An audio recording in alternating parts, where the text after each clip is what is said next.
If you're into historical fashion, you've probably heard of the doublet.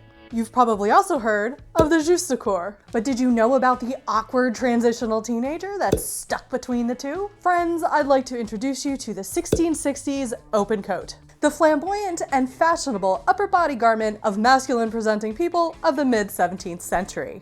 This has never been made on YouTube before, so I think it's time we tackle it. And did I mention that this is the most difficult thing we've ever made on this channel?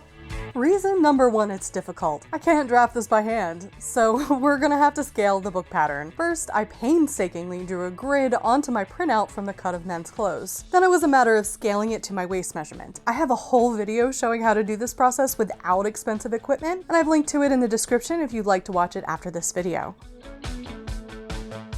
As predicted, we have a problem.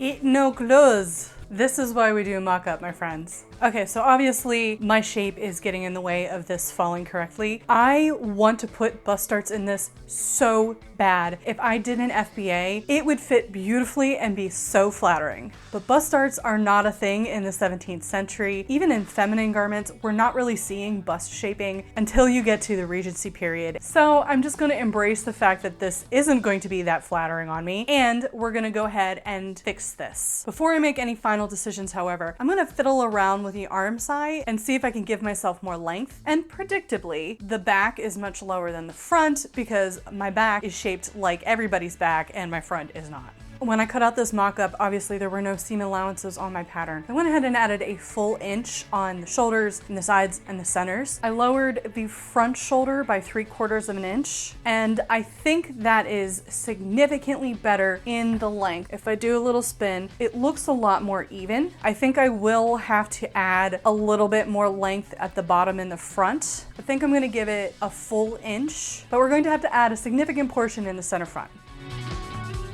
It's only a 2-inch difference at the top, but at the fullest part of my bust, 6 inches. Challenge accepted. So we'll want to start out by marking the half distance on the original pattern. Then we'll pull a peewee and connect the dots, extending the neckline out as well. We'll also add that shoulder adjustment now since the supplies are all out.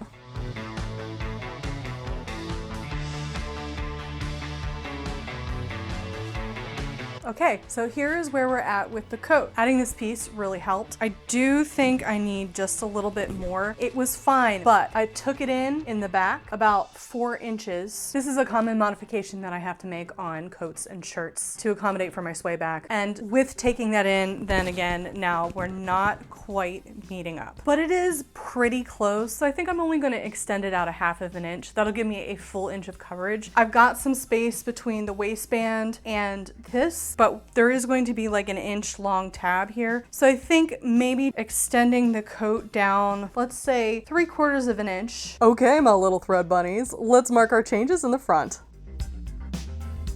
And the back adjustment.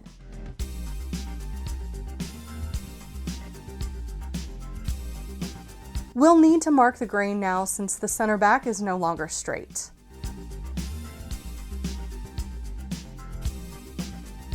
Since I had to make the bottom of the coat so much wider because of the bust adjustment, we'll need to modify the tabs as well to make them wider.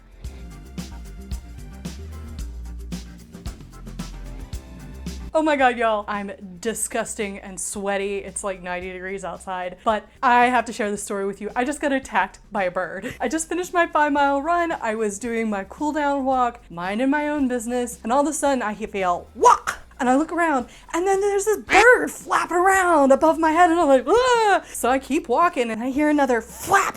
And this stupid thing, it got me again, and I was like, WTF, bird? And it's like flapping at me, and its beak is open, and I keep walking, and it lands in a tree. I'm sure its nest was right there. I don't know if it was me or my hair that it found so offensive. Whew! That is a first, and I'm fine. It didn't hurt. I just thought I'd share. Let's get back to the project. Perhaps that's the universe telling me it's time to chop my hair off. For those of you who are interested in replicating this look, this is the remainder of my fashion fabric left over from the petticoat breeches. I purchased 4 yards total of the dark teal cotton, and I'm guessing I used about half of it for the breeches. But remember, I short like Hobbit.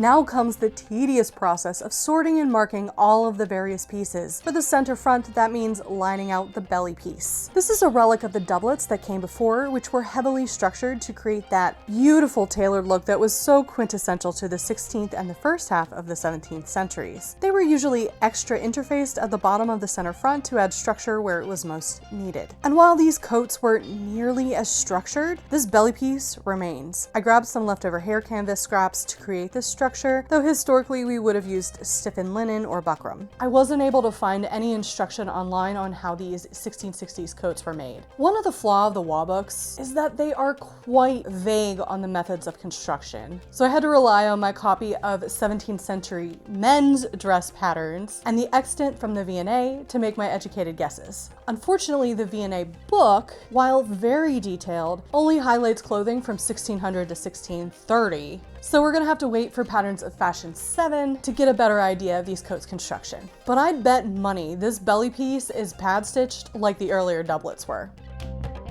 The next step is to attach the pad stitched inner lining to the front fashion fabric. A more precise and careful tailor would then baste these together, but this agent of chaos would rather tempt fate.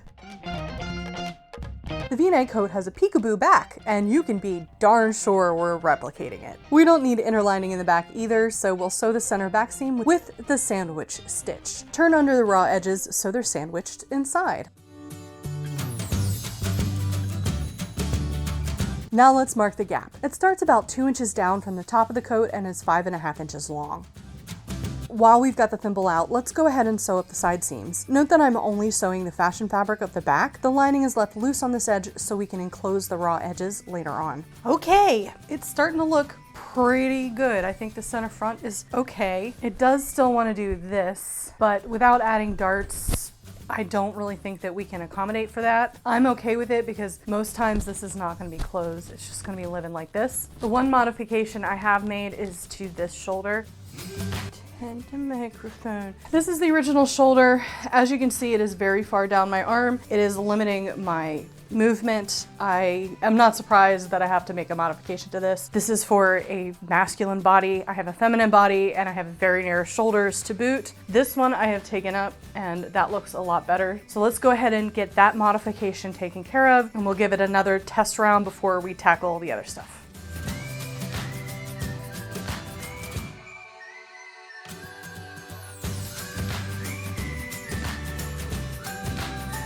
That is much better. Full range of movement for ultimate arm flapping. Okay, here is the collar piece. I had to extend it out quite a bit. I enlarged it, but I did not scale it, even though actually this is only about 1 inch shorter than my neck circumference. I think maybe my collar is just lower. Oh well.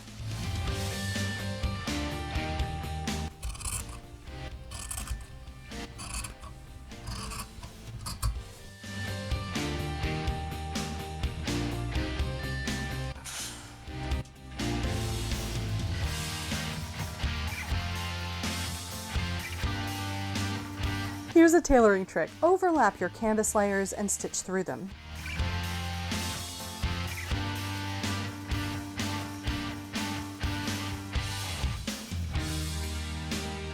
Before we add the collar, we need to take care of the center front edge. Let's sew the lining to the fashion fabric in one fell swoop. Nope, the bobbin died halfway through.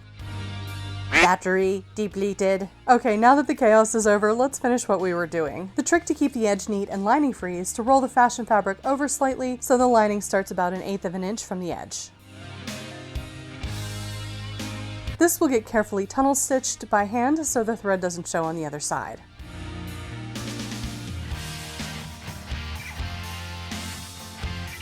With all that taken care of, we can finally sew the collar to the coat. Now the tedious but necessary tailoring process. As a general rule, I avoid trimming seam allowances because it makes your sewing permanent, but on collars it's necessary to avoid bulk. Then we lay on the collar facing right sides together and sew. This time we need to trim and grade the seam allowances. Finally, we can flip everything over and hand stitch it down.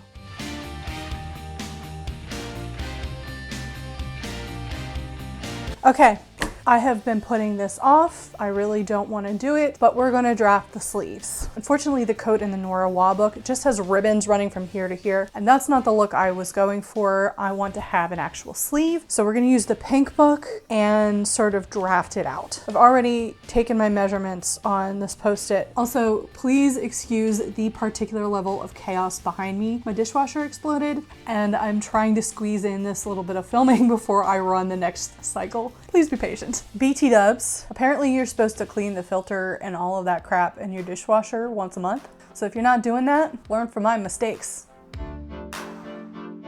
First, we'll start by drafting the bottom edge. Then I started drawing up the sides, matching the measurements in the book. Next, tackling the rounded bottom edge and the sleeve opening.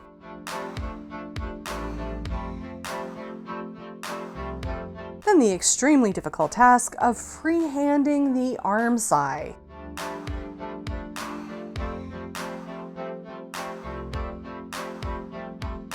Double checking it against the coat measurements, then redoing half of it, and trying to smooth out my freehand using a tailor's curve.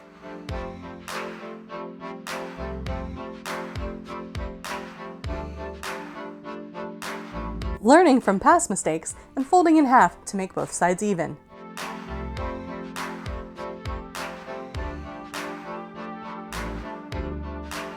Done! The exit from the V&A has 27 buttons, made from a wooden core and wrapped in silk thread. Not easy or cheap to replicate, but luckily we have a period-appropriate alternative that does not cost the price of additional materials. Self-stuffin' buttons. Brought to you by Shots.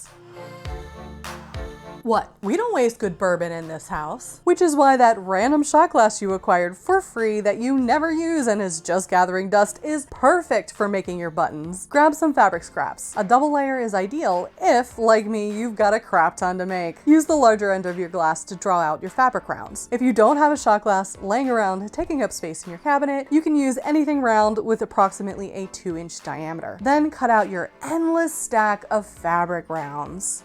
First, sew a running stitch all the way around about 1/8 of an inch from the edge. When you get to the beginning, draw your thread together to create a tiny little purse. Flatten it out so it resembles a round once more. Then repeat, this time running your stitches only through the ridges of your gathers.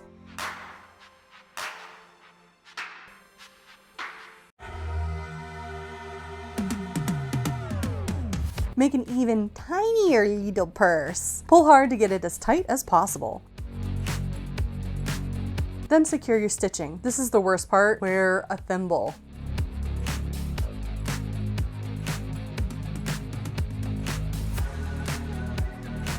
Secure your work with a knot and cut your thread, leaving a long tail on your, little swimmer. Rinse, wash, repeat.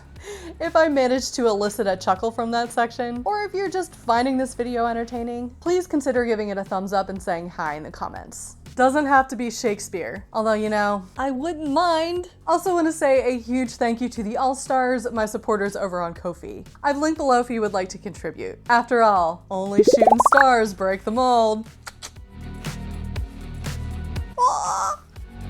This is real safe. Okay, so the reason why I had to lengthen the collar so much, it really droops down this way. I probably should have modified the curve. That's my mistake. I'm not gonna change it. It'll suit for what it is. When it's closed, it's seriously giving Jackie O collar. I'm not gonna worry about it. It's not worth going back and fixing. Also, I don't hate this look. In fact, I'm seriously considering making the sleeves removable so that I can wear this as a vest. What do you, the viewers at home, think? Here's the mock-up sleeve attached. Given that I've never drafted a sleeve before and I wasn't trying that hard, it looks pretty darn good. Here's the sleeve opening. The only weird bit is right here. Hi, it's been 4 days since I've seen you last, and in that time, I have been noodling over the sleeve. Here's where we're at. It looks better than it did. It's still not perfect. I'm still getting wrinkling. I basically tried a couple of things, and in the end, what worked the best was just to move the sleeve head so that the top of the sleeve head was at the top of the shoulder. Pretty common sense. Should have done that in the first place, but hey, we all have our moments. So as of right now, I've got the excess pinned out right where the sleeve opening is going to be. I'm getting a lot of like pull when I move my arm forward, but I anticipate once that slit is there, I'm not gonna have that issue. In light of the fact that this is really not gonna get a lot of wear, this is more for discovery and exploration than it is for an actual costume that I'm going to wear to events, I'm gonna call this good. We're gonna fudge and finagle that excess when we put the slit in. So let's get it cut, let's get it assembled, and then we can assess from there.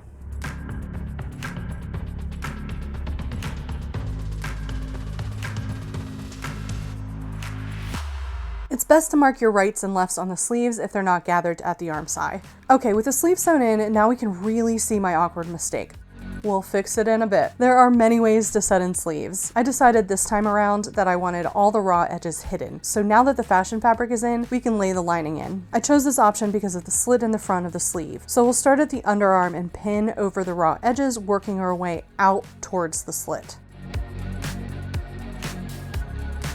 All right. Sleeves have been lined. Now we cut.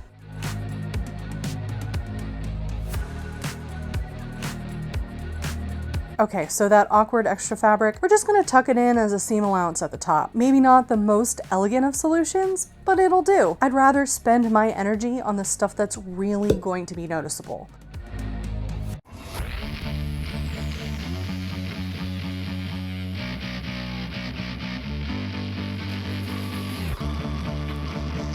This is definitely one bit of sewing you do not want to do on the machine. So it'll get tunnel stitched down once I stop wrestling with the fabric, that is. Now on to the tabs. There are 6 shallow tabs on the V&A coat and they're spread evenly along the bottom of it. Each tab has a metal eye on the inside which corresponds to a metal hook hidden on the inside of the matching petticoat breeches. This is where history gets a little convoluted. When we were wearing doublets and the distance between the doublet and the breeches was not, you'd hook your breeches into your doublet and that's how you would keep them up. Before the hooks, points or ties were being used. But the weird thing is, we're seeing visual evidence in portraiture of this time period that these coats were meant to be, well, they're crop tops. They were wearing crop tops and gauchos. So the only conclusion I can come to, and I've thought about this a lot, is that they were doing it just because, well, it was common practice at the time. Like, I hate comparing this to office culture, but sometimes a process never gets updated because people just get into the habit and the mindset that that's what we do. So if you are looking to recreate this look for living history or for a competition, you may want to go ahead and put those hooks and eyes on there. Me, I'm not wasting my time or money. Like the feminine bodies of this period, I decided to line the tabs separately, though one might argue it would have taken me less time to line the tabs than stick them on. It seemed logical to me at the time, so let's not question it. I forgot to add length for cuffs when drafting the sleeves, so we'll add the cuffs on separately. I used the bottom of the sleeve pattern to get the correct size. You want to finish the longer edge and attach the shorter edge to the sleeve because of the turn up. Like the feminine mantua of the 1690s, these coats are a fascinating moment in fashion history because they're developing into what will be the complete standard of masculine dress for the 18th century and beyond. I unfortunately don't have the time to go into depth on this subject in this particular video, so let me know if you'd like me to make a separate talking head video about the subject.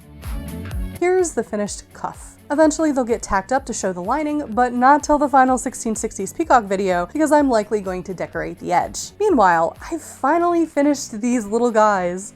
27 tiny buttons. I brought this project with me when I went to my monthly writers meetup a couple of weeks ago because it is tedious and I hate it, and that was a good place for me to get it done. I was afraid to put the buttons in my sewing bag because I was afraid they would all get tangled and fall out, so I put them in a Ziploc bag instead, and we were in a rush to get out of there at the end of the night, and you can be sure that I left that damn Ziploc bag on the table, and when I called the coffee shop the next day, they were gone. So I did not make 27 of these, I made 37.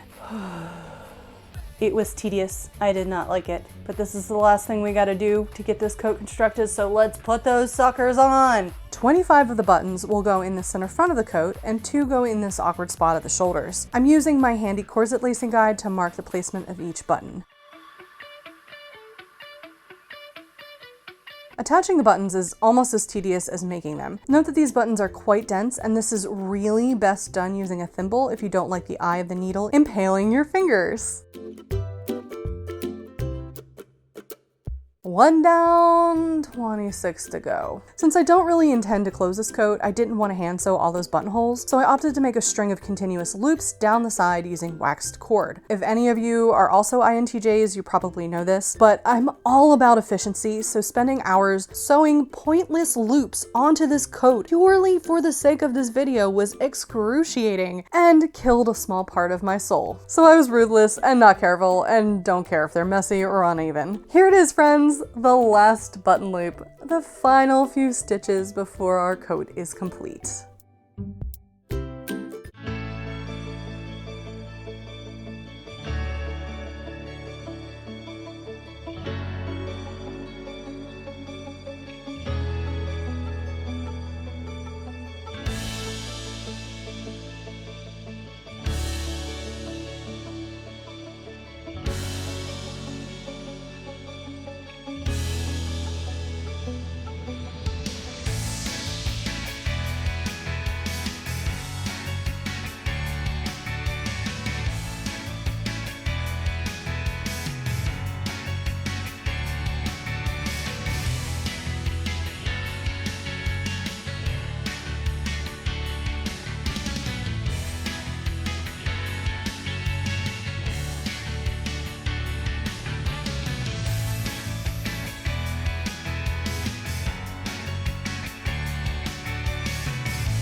Whew, y'all. I'll be honest with you. Up until this last layer, I was super comfortable. This is not a summer look. There. Well, my friends, all the hard stuff has been done. So guess what? Now it's time to add a little razzle dazzle. So I guess that's about it for me. I love y'all, and I'll catch you in